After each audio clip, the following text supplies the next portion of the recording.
In 1969, we moved out to 2090 South Clinton Avenue, which was the church house on the church property. Fred was still the caretaker, and so that made it much, much easier for him to care for the church. When Fred fully retired, we bought a little house on Meadowbrook Road.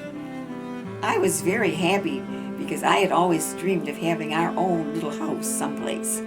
And this was it. When we were about ready to buy cemetery plots, we bought a house.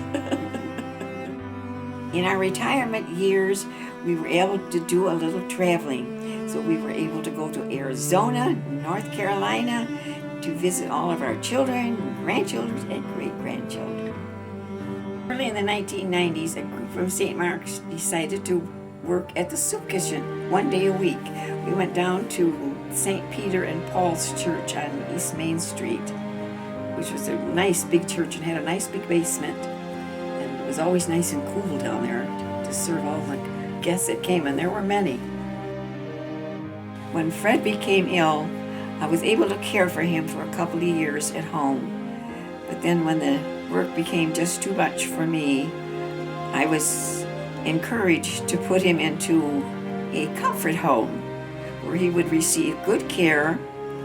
And I was able to do that because I was able to put him in one that I could walk to from my home.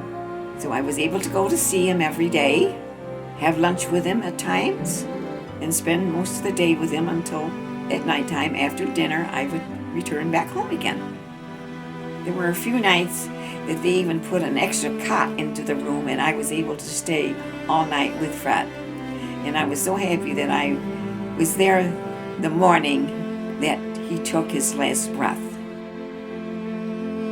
I was very happy with the care that he got at St. John's home. They were very attentive to him and helped him in any way that they could. I still keep in contact with St. John because I have joined St. John's Auxiliary, which we help in any way we can with the people who are living there at this time. And I really enjoy that.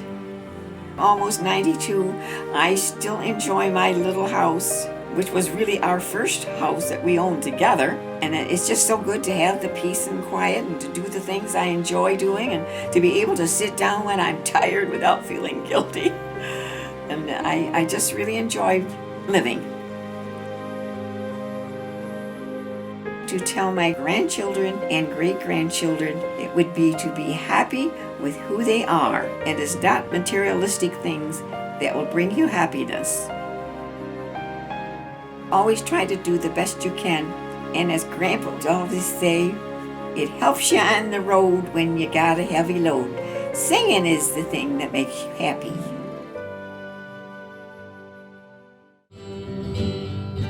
There was a girl of the Finger Lakes, and she grew up on a farm.